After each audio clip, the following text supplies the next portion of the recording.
Morning student. आज हम alcohol का लास्ट टॉपिक पढ़ने वाले हैं, जिसमें प्राथमिक, द्वितीयक और तृतीयक एल्कोहल में विभेद कैसे करते हैं। इसके लिए हम 5 प्रकार की विधियों के बारे में स्टडी करेंगे।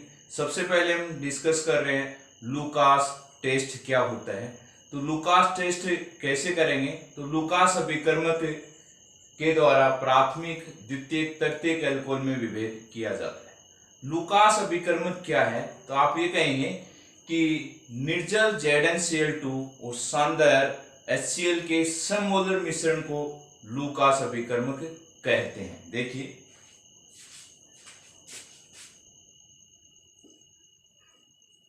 निर्जल ZnCl2 तथा शानदार HCl के सममोलर मिश्रण को लुकास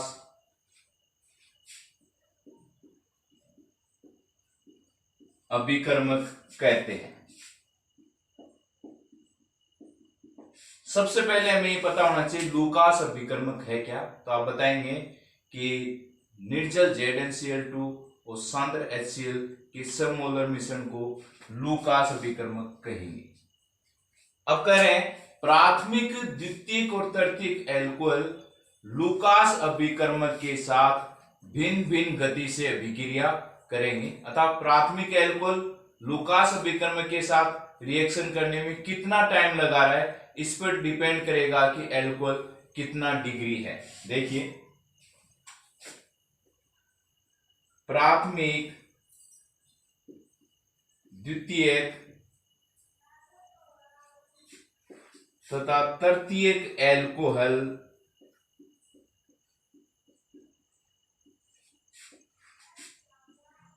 लुकास अभिकर्मक के साथ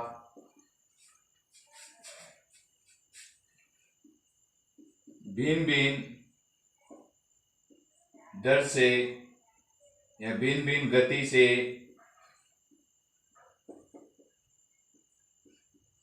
अभिक्रिया करते हैं तथा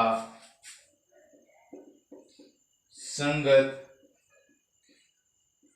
एल्किल क्लोराइड बनाते हैं। संगत क्या बनाएंगे, रिएक्शन करके एल्किल क्लोराइड बनाते हैं। एल्किल क्लोराइड या कहेंगे एविले एल्किल क्लोराइड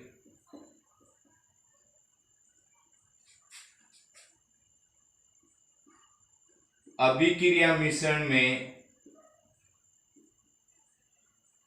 बनने के कारण आविलता प्रकट होती है। आविलता का अर्थ लगा सकते हैं कि सफेद रंग का धुंधला सा पदार्थ प्राप्त होता है, जिसे आप क्या कहेंगे, आविलता कहते हैं।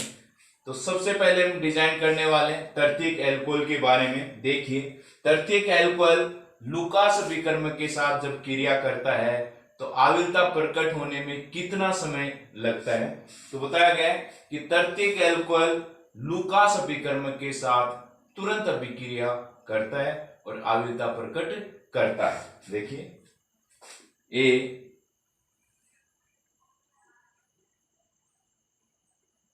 तृतीयक एल्कोहल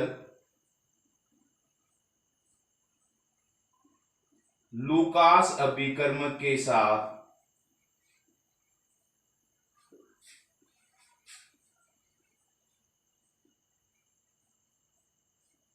तुरंत क्रिया करता है तथा आविलता प्राप्त होती है। अर्थात एल्किल क्लोराइड का सवेत अवशेष प्राप्त होता है। रिएक्शन देखें, RRRCOH, ये हो गया 3 डिग्री। 3 डिग्री की रिएक्शन लूकास अभिकर्मक अर्थात सांद्र HCl और ड्राई ZnCl2। जब रिएक्शन करवाते हैं तो यहां से O और ये H दोनों किस फॉर्म में निकल जाएंगे, H2O के रूप में निकल जाएंगे और क्या बनेगा, RRR Cl, श्वेत रंग का अवक्षेप आविलता प्रकट होगी। तो ये रिएक्शन तुरंत अर्थात जो एल्कोहल तुरंत रिएक्शन करता है वो कितना डिग्री एल्कोहल होगा, 3 डिग्री होगा। देखिए आगे,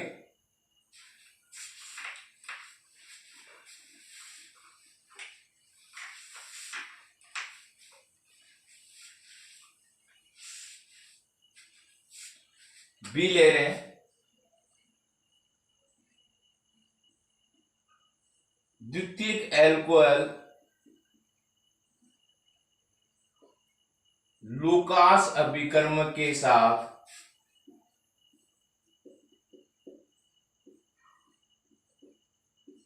तुरंत अभिक्रिया नहीं करता है तथा 5 मिनट में, समय दे दिया, कितने मिनट में रिएक्शन हो रही है, 5 मिनट में, 5 मिनट में आविलता प्राप्त होती है। रिएक्शन को समझे, 2 डिग्री एल्कोहल RrCHOH कितना डिग्री, 2, रिएक्शन किसके साथ, लूकास अभिकर्मक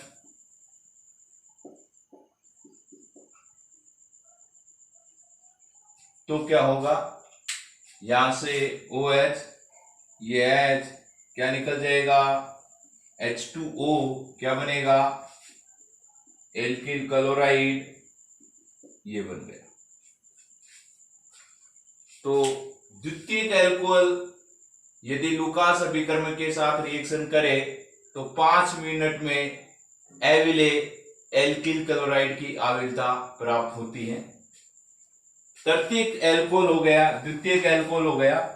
अब डिजाइन करेंगे प्राथमिक एल्कोहल लूकास अभिकर्मक के साथ कितने समय में आविलता प्रकट करता है या नहीं। देखिए,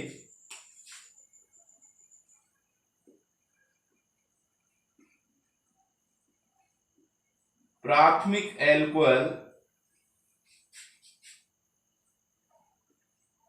लूकास अभिकर्मक के साथ कमरे के ताप पर कोई क्रिया नहीं करता है। अर्थात जो प्राथमिक एल्कोहल होगा वो लूकास अभिकर्मक के साथ कमरे के ताप पर कोई रिएक्शन नहीं करता है। तो रिएक्शन देखें, RCH2OH 1 डिग्री सांद्र HCl और ड्राई ZnCl2 का मिश्रण जिसे लूकास कहा गया है। यहां क्या लिखेंगे, आप लिखेंगे नो रिएक्शन, कोई अभिक्रिया नहीं होती। कब नहीं होती, कमरे के ताप पर, टेम्परेचर क्या हो, रूम टेम्परेचर की बात कर रहे हैं तब। तो आपने लूकास अभिकर्मक के द्वारा ये बताया, आपके पास 3 प्रकार के एल्कोहल दे दिए गए हैं एग्जाम में ABC, और आप उनमें लूकास अभिकर्मक डाल रहे हैं।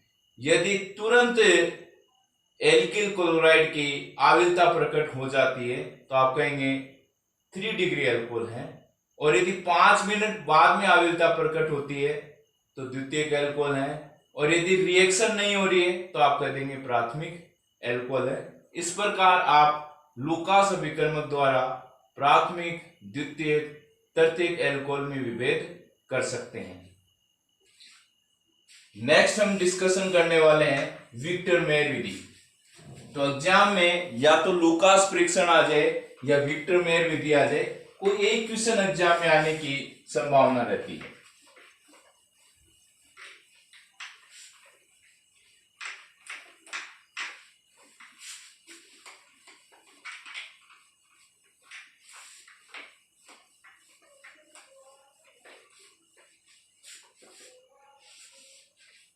नंबर सेकंड, विक्टर मेयर विधि।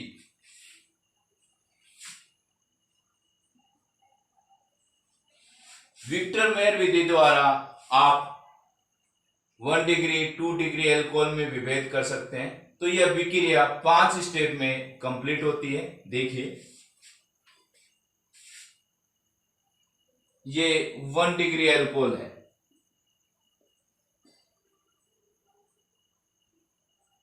ये 2 डिग्री एल्कोहल का फॉर्मूला है, और ये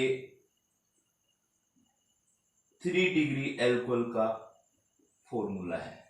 ये 1 डिग्री, ये 2 डिग्री और 3 डिग्री। ये कह रहा है कि एल्कोहल की अभिक्रिया सबसे पहले फास्फोरस और आयोडीन के साथ करवाते हैं। P+I2 के साथ, कोई भी एल्कोहल हो, सभी की रिएक्शन किसके साथ कराएंगे? P+I2 के साथ। तो क्या होने वाला है रिएक्शन में? यहां से ये जो OH समूह आपको दिखाई दे रहा है, यहां हट जाएगा, और क्या जोड़ देंगे आप? I जोड़ देंगे। ये वाली रिएक्शन यहां करवा दें तो क्या होगा? RCH2I क्या बन गया? एल्किल आयोडाइड प्राप्त हो गया है। ओके, एल्किल आयोडाइड की रिएक्शन किससे करवाएंगे? सिल्वर नाइट्राइड से करवाएंगे। तो क्या बनने वाला है? देखिए, यहां से ये निकाल दूं तो हो जाएगा AgI, AgI हो जाएगा। तो क्या बना देंगे? RCH2NO2 क्या बनाया? Nitro alkene. नाइट्रो एल्केन की रिएक्शन करवाएंगे आप किसके साथ? नाइट्रस अम्ल। क्या बोला है? नाइट्रस अम्ल। कैसे बनाया नाइट्रस अम्ल आपने? तो पीछे रिएक्शन में बताया, NaNO2 और HCl की अभिक्रिया करवा देंगे तो आपको क्या प्राप्त होने वाला है? नाइट्रस अम्ल प्राप्त होने वाला है। तो नाइट्रस अम्ल की अभिक्रिया करवाएंगे नाइट्रो एल्केन के साथ। इस फॉर्म में लिख सकते हैं नाइट्रस अम्ल को। तो यहां से आप क्या निकाल देंगे? H2 निकाल देंगे तो क्या बना देंगे आप? R, यहां से 2 हाइड्रोजन निकले हैं इस ऑक्सीजन के साथ, तो यहां से आप C डबल बंद NOH NO2, इसका नाम होगा नाइट्रोलिक अम्ल।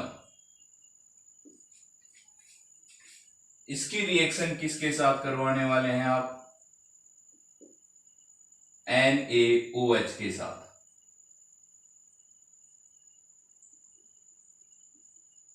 NaOH के साथ करवाएंगे तो क्या होगा? रेड कलर प्राप्त हो जाए तो आप कह देंगे क्या है? प्राथमिक एल्कोहल है।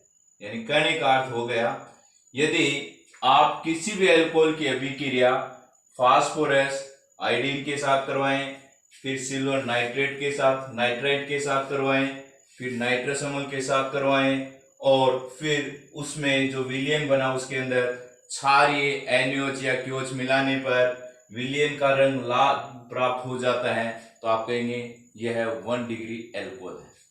ऐसे ही सेम रिएक्शन चलनी। एक रिएक्शन आप याद करें एग्जाम में, सेम आप 2 डिग्री के लिए लिखेंगे और 3 डिग्री के लिए लिखेंगे, बस थोड़ा सा चेंज क्या वो देखेंगे। तो जब 2 डिग्री एल्कोहल की क्रिया फास्फोरस और आयोडीन के साथ करवाते हैं तो ये बनेगा एल्किल आयोडाइड। एल्किल आयोडाइड की रिएक्शन किसके साथ करवानी है? Silver nitride. तो यहां से आप क्या निकाल देंगे? AgI। ओके, क्या बना देंगे? RCHNO2 nitro alkene nitro alkene के अभिक्रिया किससे साफ करवा रहे हो आप? इन दोनों का मिश्रण, जिससे क्या बनेगा? नाइट्रस अम्ल। तो क्रिया करवाएंगे। देखिए अब आप यहां थोड़ा ध्यान लगाएं रिएक्शन में। तो यहाँ पर 2 हाइड्रोजन थे, इसलिए नाइट्रस अम्ल का क्या लिया था उसमें? ऑक्सीजन।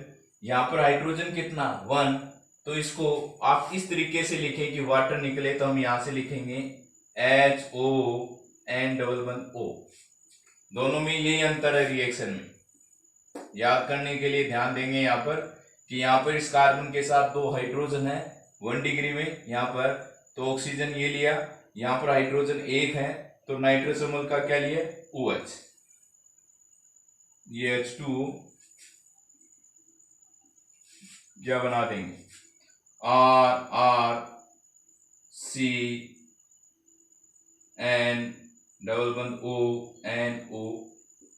इसका नाम है स्यूडो नाइट्रोल। जो बन गया है, इसकी रिएक्शन किसके साथ करवाने वाले हैं? क्षारीय NaOH के साथ करवाएंगे। करवाने पर यदि ब्लू कलर आ जाता है तो आप कहेंगे कितना डिग्री एल्कोहल होगा? ये 2 डिग्री एल्कोहल है। ऐसे हम रिएक्शन करना चाहते हैं 3 डिग्री एल्कोहल की। देखिए सबसे पहले 3 डिग्री एल्कोहल की रिएक्शन फास्फोरस और आयोडीन के साथ करवाई जाती है। तो एल्किल आयोडाइड बनता है। एल्किल आयोडाइड की रिएक्शन सिल्वर नाइट्राइड के साथ करवाई जाए तो यहां से क्या निकाल देंगे? AgI निकाल देंगे। क्या बन जाएगा? RRRCNO2।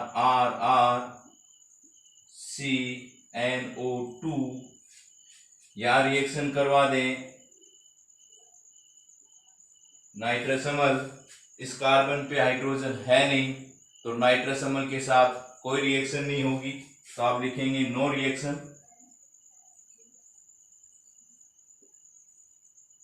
फिर आप इसमें क्या मिला रहे हो? क्षारीय NaOH मिला रहे हैं, तो कोई कलर नहीं आ रहा, अर्थात कलरलेस रंगहीन विलयन प्राप्त हो जाएगा। तो आप ये कह सकते हो आपके पास 3 एल्कोहल है, 1 डिग्री, 2 डिग्री, 3 डिग्री एल्कोहल। तीनों एल्कोहल में हम क्रमशः देखेंगे। सभी एल्कोहल में फास्फोरस आयोडीन डालेंगे, फिर उनमें सिल्वर नाइट्राइड डालेंगे तीनों में, फिर उसके अंदर अभिक्रिया किसके साथ कराएंगे? नाइट्रस अम्ल के साथ करवाएंगे, और फिर तीनों में NaOH डालेंगे। जिस विलयन का रंग लाल हो जाता है वो 1 डिग्री एल्कोहल होगा। जिस विलयन का रंग नीला हो जाता है वो 2 डिग्री एल्कोहल होगा। और यदि कोई कलर नहीं आता है तो आप कह देंगे क्या होगा? 3 डिग्री एल्कोहल है। इस प्रकार आप विक्टर मेयर विधि से 1 डिग्री, 2 डिग्री, 3 डिग्री एल्कोहल में विभेद कर सकते हैं। तो ये इंपॉर्टेंट रिएक्शन थी विक्टर मेयर विधि।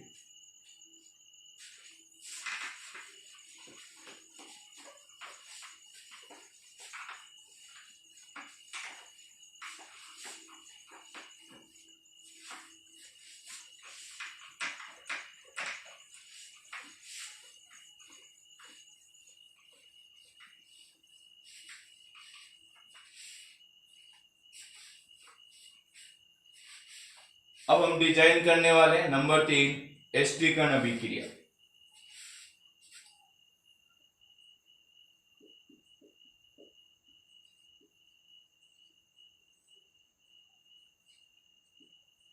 ये रिएक्शन हमारी पढ़ी हुई है, पीछे हम पढ़ के आए एल्कोहल में एस्ट्रीकरण अभिक्रिया क्या है।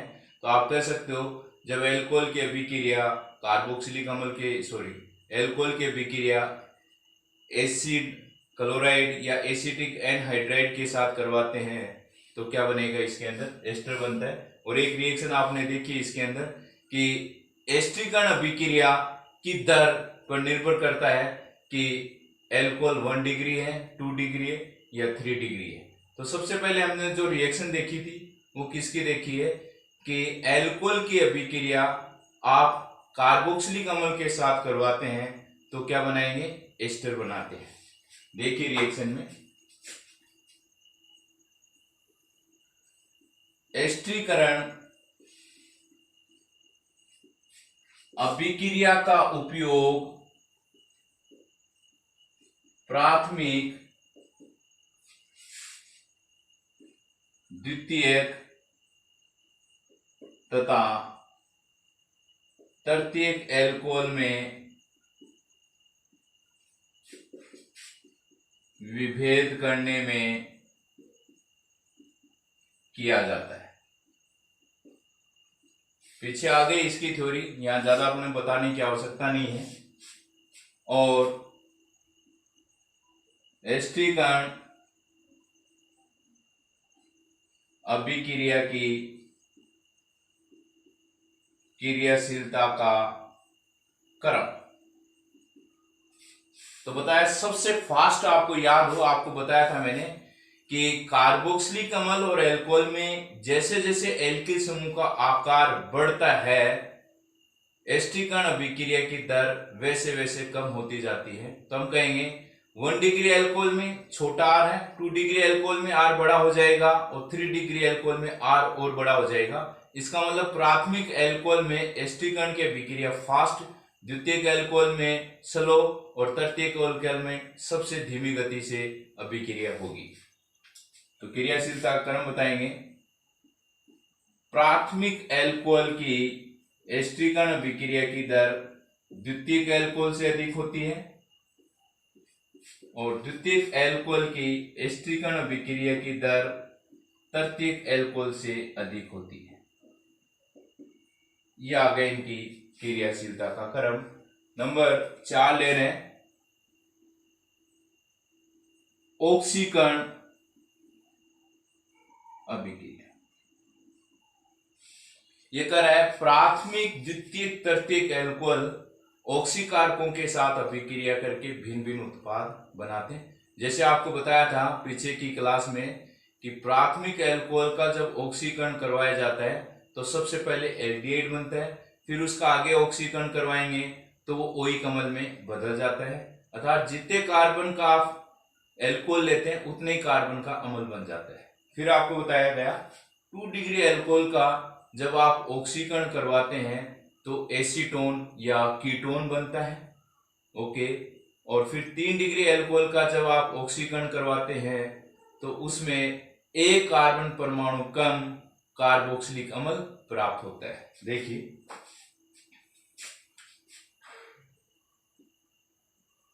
प्राथमिक, द्वितीयक तथा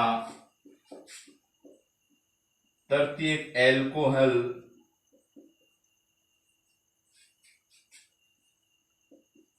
ऑक्सीकारकों के साथ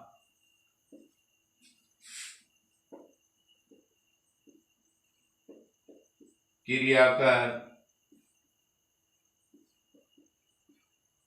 भिन्न भिन्न उत्पाद बनाते हैं।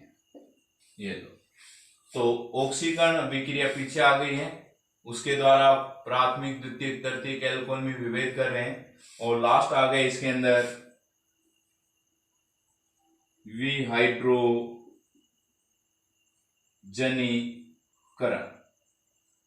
अर्थात ऐसी अभिक्रियाओं के बारे में डिस्कस करेंगे अब। विहाइड्रोजनीकरण का अर्थ होता है हाइड्रोजन निकलना, अर्थात प्राथमिक एल्कोहल का विहाइड्रोजनीकरण करते हैं, द्वितीयक एल्कोहल का करते हैं तो तृतीयक एल्कोहल का करते हैं, तो क्या उत्पाद प्राप्त होते हैं। देखिए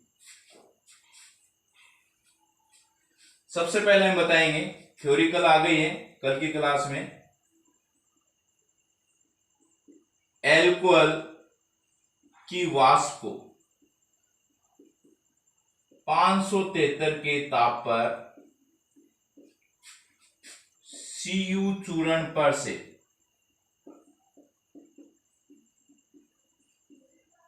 प्रवाहित करने पर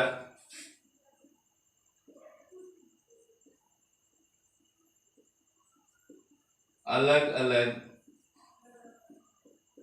उत्पाद बनते हैं। रिएक्शन देखेंगे कि क्या क्या उत्पाद बन सकते हैं। तो देखो रिएक्शन,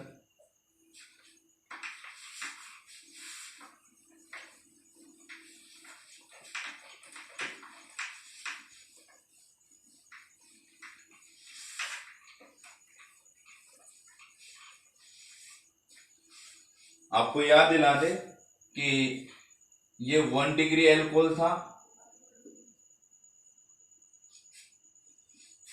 प्राथमिक एल्कोहल की वाष्प को 573 के ताप पर Cu चूर्ण पर से प्रवाहित करने पर क्या हो रहा था, OH में से H और CH में से क्या निकाला था, H, और क्या बनाया था, एल्डिहाइड। अर्थात कहेंगे 1 डिग्री एल्कोहल से क्या बनेगा, एल्डिहाइड बनेगा, या लिख सकते हैं एल्केनेल बनता है। प्राथमिक एल्कोहल को 573 के ताप पर कॉपर चूर्ण पर से प्रवाहित करने पर क्या बनेगा, एल्केनेल बनता है। 2 डिग्री एल्कोहल को वाष्प को 573 के ताप पर Cu चूर्ण पर से प्रवाहित करेंगे तो देखो OH में से H और CH में से H निकाल दें तो क्या हो जाएगा, कीटोन। तो सिंपल हो गया, 2 डिग्री एल्कोहल को 573 के ताप पर कॉपर चूर्ण पर से प्रवाहित करने पर क्या बनेगा, कीटोन। सभी में हाइड्रोजन निकाल देंगे। 3 डिग्री एल्कोहल की बात करें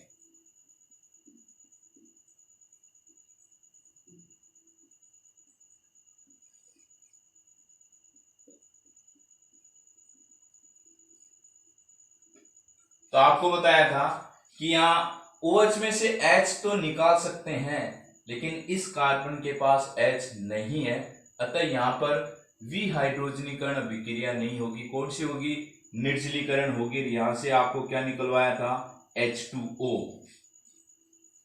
तो याद रखने वाली बात हो गई कि 3 डिग्री एल्कोहल से आप क्या प्राप्त करेंगे, एल्कीन प्राप्त करेंगे, जिसे लिख सकता हूं आइसो ब्यूटिलीन।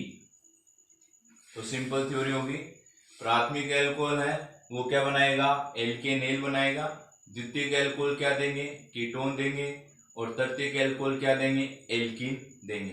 अर्थात आप कह सकते हो एल्कोहल में विभेद करने की आप 5 विधियां पढ़ चुके हैं, लुकास परीक्षण द्वारा, विक्टर मेयर विधि द्वारा, एस्टिकन अभिक्रिया, ऑक्सीकरण अभिक्रिया और विहाइड्रोजनीकरण।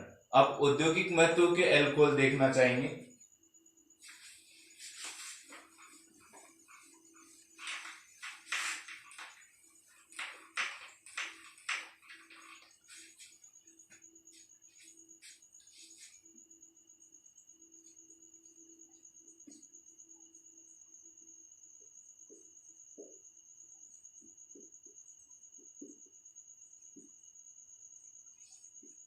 सबसे पहले बात करेंगे मेथेनॉल। फॉर्मूला क्या होगा, CH3OH। इसे कास्ट स्प्रीट भी कहते हैं। क्यों कहते हैं तो बताएंगे। यह लकड़ी के भंजक आसवन से प्राप्त होती है। ओके, यानी मेथिल एल्कोहल को कास्ट स्पिरिट क्यों कहा गया, तो जब लकड़ी का भंजक आसवन करवाया जाता है तो क्या प्राप्त होगा, मेथिल एल्कोहल। इसके हम रिएक्शन देखना चाहते हैं। देखो, कार्बन मोनोऑक्साइड और हाइड्रोजन गैस की क्रिया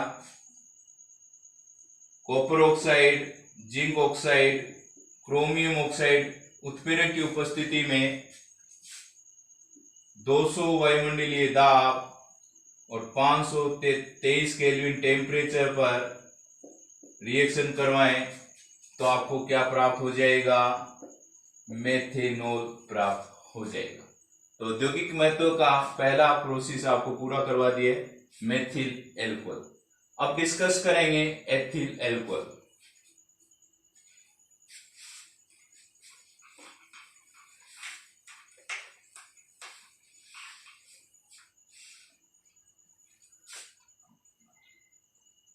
C2H5OH एथिल एल्कोहल।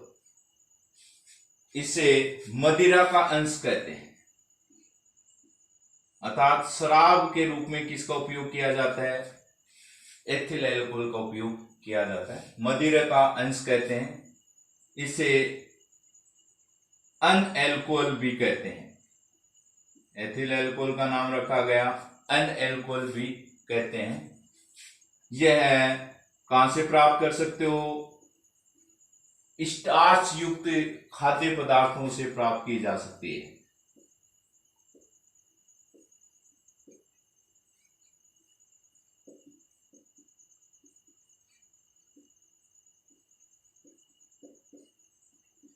तो क्या क्या बताया मैंने? एथिल एल्कोहल को मदिरा का अंश मानते हैं, एन एल्कोहल भी कहते हैं। यह स्टार्च युक्त खाद्य पदार्थों से प्राप्त किया जाता है। स्टार्च युक्त खाद्य पदार्थों से कैसे प्राप्त किया जाए? सबसे पहले डिजाइन करने वाले स्टार्च का फॉर्मूला, तो C6H10O5, ये फॉर्मूला देख रहे हैं, ये किसका है? स्टार्च का है।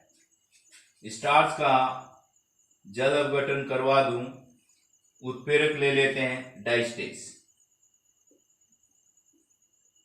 तो क्या होगा? इसके दो ले लें तो ये हो जाएंगे C12 है, एन ले लेंगे, C12 है, ये हो जाएंगे 20 और ये दो, ये हो जाएंगे 22, वो कितने हो जाएंगे?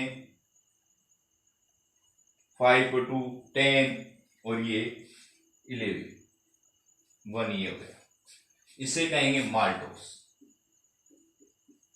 तो पहली थ्योरी आपके सामने आ गई कि कैसे स्टार्च युक्त खाद्य पदार्थों से आप एल्कोहल प्राप्त कर सकते हैं। तो सबसे पहला स्टेप बता देंगे। नंबर 1, स्टार्च का माल्टोस में परिवर्तन।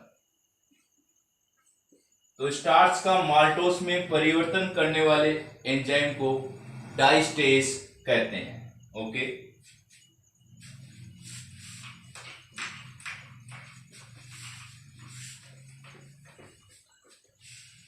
सेकेंड स्टेप आ गया,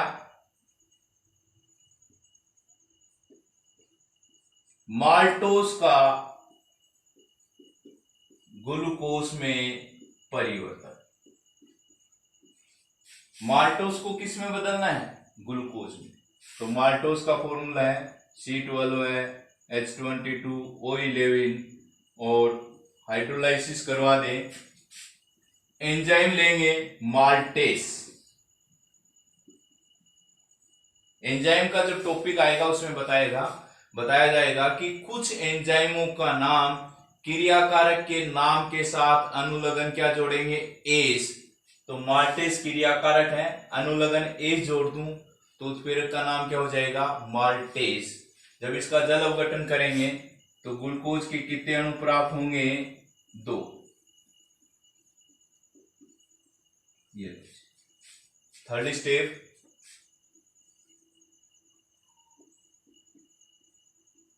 ग्लूकोज का एथिल एल्कोहल में परिवर्तन। ग्लूकोज को किस में बदल लेंगे? Ethyl alcohol. तो ग्लूकोज का फॉर्मूला लेंगे ये। एंजाइम जो ग्लूकोज को एथिल एल्कोहल में बदलता है उसे जाइमेस कहेंगे। तो क्या होगा देखो, 2C2H5OH एथिल एल्कोहल और 2 निकल जाएंगे CO2 के। तो ये इस प्रकार आपने स्टार्च से एथिल एल्कोहल को 3 स्टेप में प्राप्त किया। स्टार्च का माल्टोस में परिवर्तन, माल्टोस का ग्लूकोज में परिवर्तन और ग्लूकोज का एथिल एल्कोहल में परिवर्तन। अब हम देख रहे हैं कि एथिल एल्कोहल को 4 प्रकार से डिजाइन किया गया है।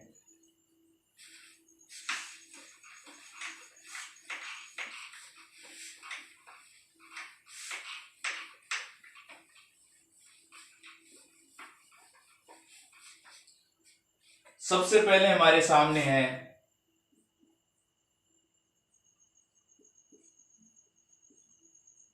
परिशुद्ध एल्कोहल क्या होते हैं। सेकेंड हम पढ़ने वाले हैं परिशोधित एल्कोहल किसे कहेंगे। थर्ड पढ़ने वाले हैं पावर एल्कोहल क्या होता है। और नंबर फोर्थ पढ़ने वाले हैं विकृतीकृत एल्कोहल क्या है। विकृतीकृत एल्कोहल इंपॉर्टेंट है, पावर एल्कोहल इंपॉर्टेंट है, दोनों इंपॉर्टेंट है। सबसे पहले हम डिजाइन करने वाले हैं कि परिशुद्ध एल्कोहल किसे कहते हैं। तो कहेंगे थ्योरी 100% शुद्ध एथेनॉल को क्या कहेंगे, परिशुद्ध एल्कोहल। 100% शुद्ध एल्कोहल को क्या कहेंगे, परिशुद्ध एल्कोहल। 100% शुद्ध एथेनॉल को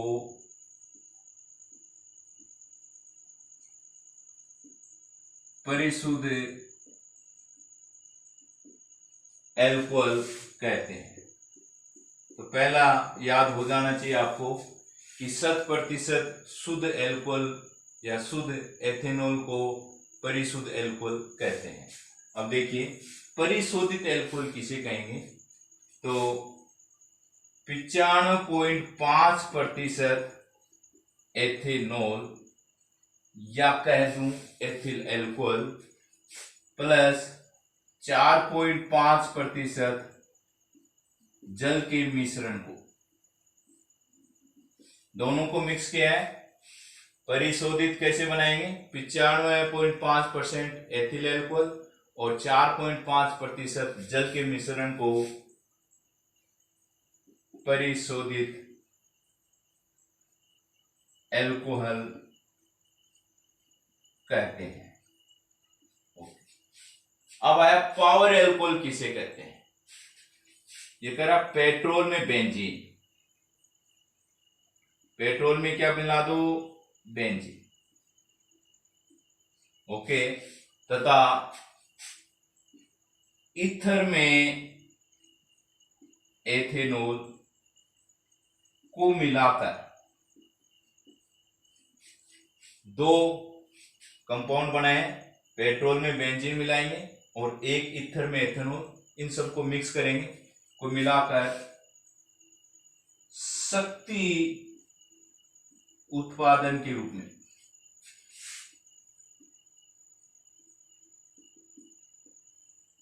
प्रयुक्त किया जाता है।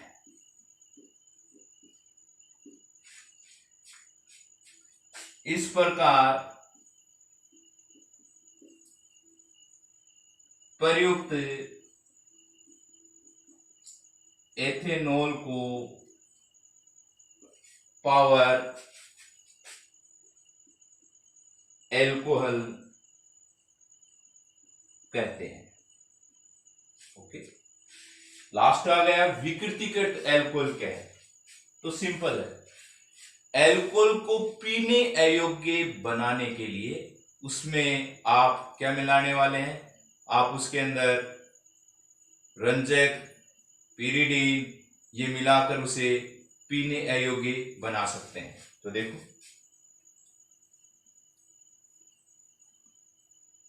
एल्कोहल को पीने अयोग्य बनाने के लिए इसमें मेथेनॉल, रंजक या रंजक की जगह क्या लगा सकते हो, पिरिडीन को मिलाया जाता है। क्या क्या मिला रहे हो, एल्कोहल को पीने योग्य बनाने के लिए मेथेनॉल, रंजक, रंजक नहीं मिलाए तो पिरिडीन मिलाएंगे, पीने अयोग्य बनाया जाता है। इसे विकृतीकृत एल्कोहल कहते हैं। तो आपने ये देखा कि कितने एल्कोहल में किस प्रकार इनको डिजाइन किया गया है। यदि अपन बात करें इन सभी के बारे में तो आप कह सकते हो कि एल्कोहल को डिजाइन किया गया चार में। परिशुद्ध एल्कोहल क्या है, परिशोधित एल्कोहल क्या है, पावर एल्कोहल क्या है और विकृतीकृत एल्कोहल क्या है। यहाँ आकर आपने देखा है कि एल्कोहल वाला जो पार्ट है लेसन नंबर 11 में एल्कोहल वाला पार्ट कंप्लीट हो गया है।